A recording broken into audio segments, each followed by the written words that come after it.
Welcome to Life Hacks Beyond Convention with Dee and Sonia.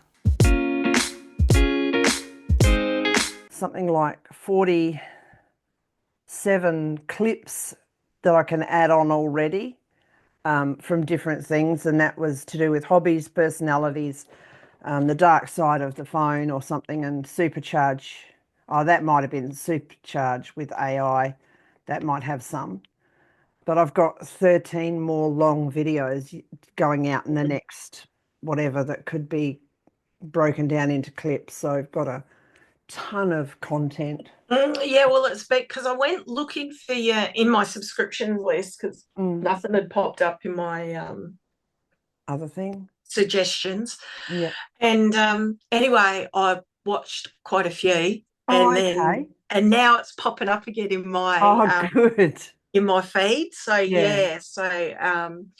yeah, and I've liked a few because I thought, well, I guess I'm the type of customer that you're trying to talk to. Probably, yeah. I Well, think. we're trying to talk to women like us that want to do more than Yeah, so park their I'm bums sort of and do nothing. so the Mm. thing is, because you don't want to I've tried to be a bit careful because you don't want the algorithm to be targeting the wrong customers, Yes. the wrong audience, I should say. Yeah. So but I'd been thinking about it and I thought, well, no, I think other audience people with similar characteristics to me would be quite a good audience. Yeah. So I thought, no, it's probably good that I'm watching it and then I'll and I've been liking some of them. I Yeah. haven't done any comments, but Yeah.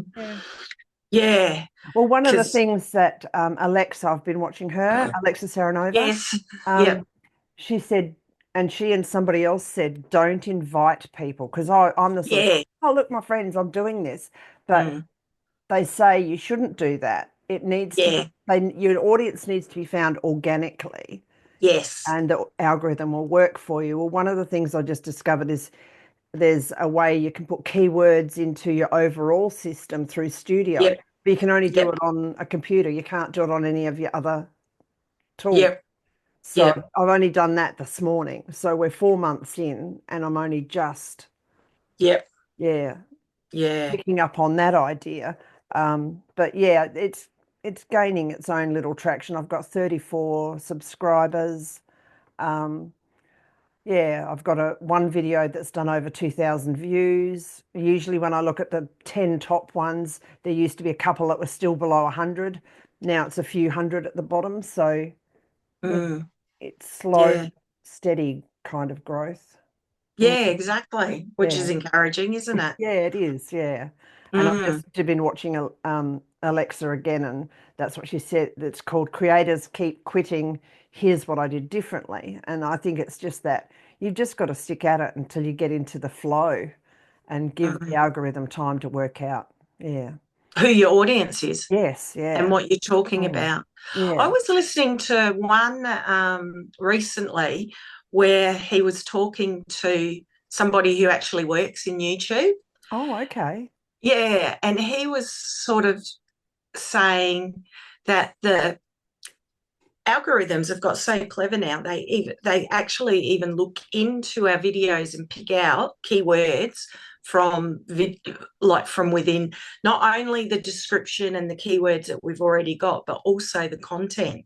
They're Okay. picking Yeah. out keywords from our content, and then of course they're working out what the audience are watching Mm. and trying to match. Match Well, up. yeah, Yeah. yeah. So Yeah. it's pretty clever, isn't it? Mm. Yes, it is. And I don't get enough done before I put them out there. I need to do more descriptions and stuff like that. And I haven't even got any links to go in there yet. But yeah, it's just sort of, it'll evolve when I've got the time and the capacity to do that stuff. So, yeah. Well, the key was getting started, wasn't it? Because a lot of the practicing and stuff behind the scenes that will improve the more you do it, even Yeah. if you haven't done those other things yet. Yeah. Yeah. Then when you start getting a following and views, well, Mm. you know what you're doing. Yes, yeah. And I Mm. have to ad lib. I cannot do a script. If I have a script, I'll end up not following it and then I'll get mad at myself and then I'll fumble. I'm better off just ad-libbing with stuff and perhaps having a list of points to cover. But yeah, my brain works, I don't know, differently. I think it's ADD. Yeah, it kind of jumps about. Yeah, yeah. I like an outline, Yep. like just the points. If Yeah. I'm developing something. Yeah.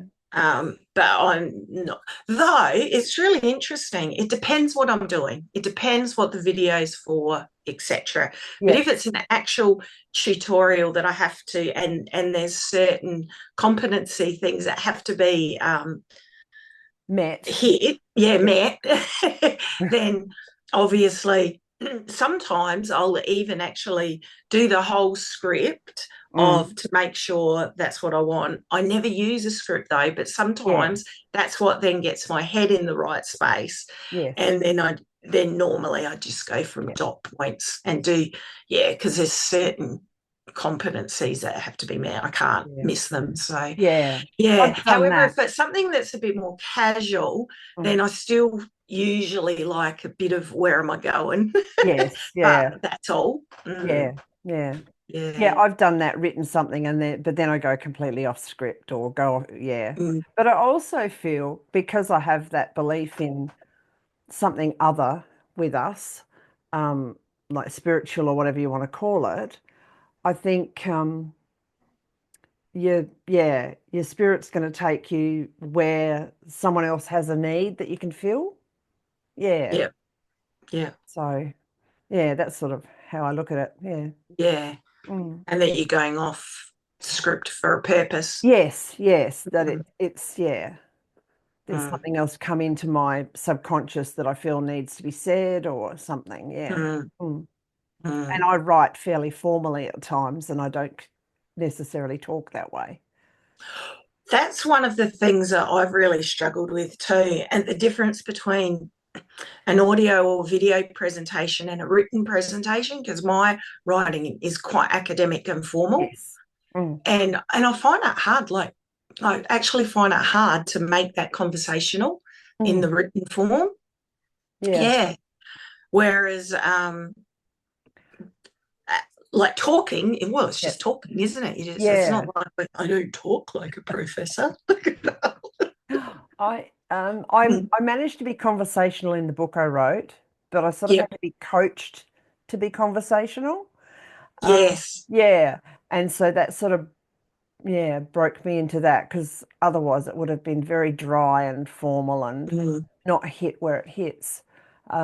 So people are wanting more conversational. Most people don't want the academic. I mean, even the academics. I know. Flowing. And that's as we develop learning materials and stuff. Like, just have to have that in mind, don't you? It's just a skill that you learn. And the more that you do it, the better you get. But my default's not conversational. Not in writing. Not in written, no.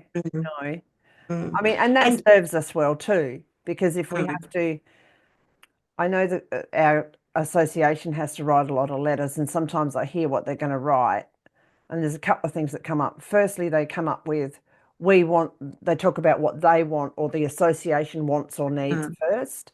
And it's like, well, hang on a sec. Let's make it appealing to the person you're writing to. Can we do for them? What are they going to get out of this? Cover that first and stuff like that. So it's having that little bit of nous in that area that helps re-guide the communication so it's more friendly, and even if it's formal, it's more friendly because it's filling the other person's need first. So,